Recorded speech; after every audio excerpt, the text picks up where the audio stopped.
जिस मिट्टी को मां शारदा का आशीर्वाद मिला हो, वह मिट्टी आपको बारंबार जरूर बुलाती है, खींचती है।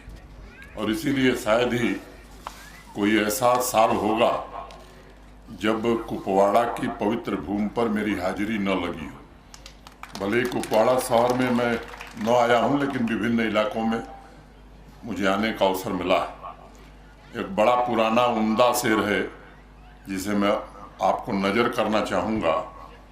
हर एक सांस मुझे खींचती है उसकी तरफ, हर एक सांस मुझे खींचती है उसकी तरफ। ये कौन मेरे लिए बेकरार रहता है, ये कौन मेरे लिए बेकरार रहता है। साथियों, कुपवाड़ा की इस मुकद्दस मिट्टी में वीरता, शौर्य, देशभक्ति और लोकतंत्र के प्रति आस्था, ऐसे हजारों उदाहरण बिखरे पड़े हैं। और मुझे गर्व है कि आज उनकी विरासत को संवारने में हम सभी लोग मिल करके जी जान से जुटे हुए हैं। मैं निजी तौर पर अपना रिश्ता कुपवाड़ा से गहरा मानता हूं।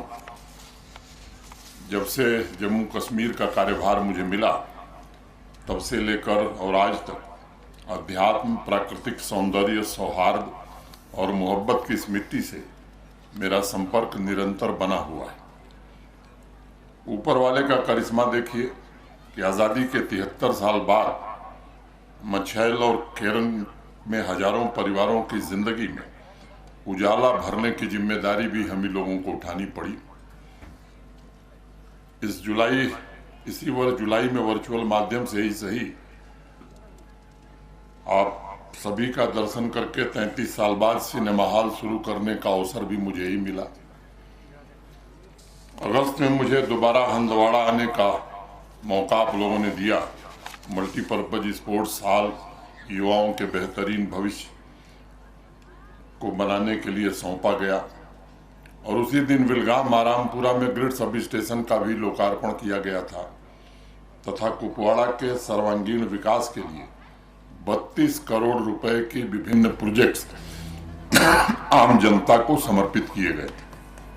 मुझे याद है उस दिन डीडीसी चेयरमैन इरफान साहब ने स्वयं कहा था कि जिस तेज गति से कुपवाड़ा में प्रोजेक्ट पूरे हो रहे हैं वो ऐतिहासिक है। मैं उन्हीं की बात दोहरा रहा हूं, ये मेरी बात नहीं है, आपके चेयरमैन साहब की बात है जो इन्होंने उस दिन कहा था।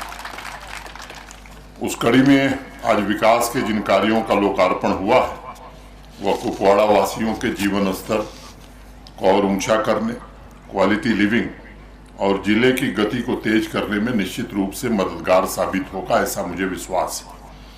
नौगाम लंगेत के NTPHC 2 road projects, Machil Tangdhar और अथरोटा वाटर सप्लाई स्कीम, इन प्रोजेक्ट्स के पूरा होने से वहाँ के स्थानीय नागरिकों के जीवन में बड़ा बदलाव आएगा। आप सबको इस बात को ध्यान रखना चाहिए कि ये शुरुआत है। अभी ऐसे सैकड़ों प्रोजेक्ट्स बनकर तैयार होने वाले हैं जिनकी 4 साल 5 साल पहले आपने कल्पना नहीं की थी। और अगर गजल के शब्दों में मैं कहूँ तो मुझ पे ही आकर टिकी बेदार आंखें, इसलिए मुझ पे ही आकर टिकी बेदार आंखें, इसलिए बन के जुगनू आस का हर रात जलना है मुझे। वार से बचना तो है ही, वारी करना भी है और उनके बीच ही रुक कर संभलना भी है मुझे, संभलना भी है मुझे।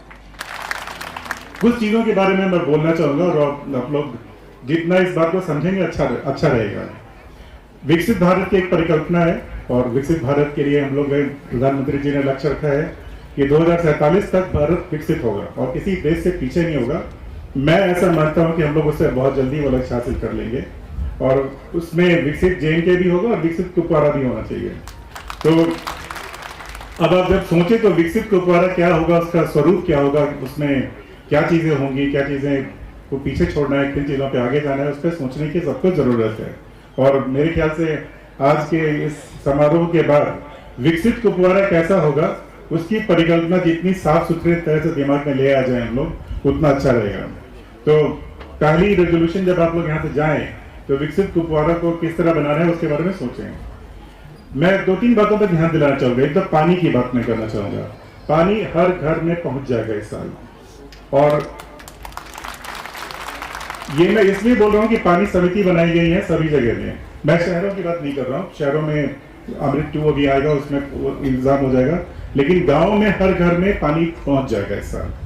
अब पानी समिति जो है, अब पानी समिति काम को नहीं देखे और 2 साल बाद शिकायत करें कि भाई ये काम ठीक से नहीं हुआ, तो देखने का वक्त यही है। और जितने भी पानी समिति गांव में बने हुए हैं, तो अपने काम को देखिए और उसमें निश्चित करिए कि काम में कोई कमी हो तो अभी बताइए, ताकि उस काम में कोई कमी नहीं रहेगा। अब सबसे मेरी गुजारिश है कि अगले 30 सालों तक पानी की ऐसा कोई स्कीम आने की आवश्यकता नहीं होगी।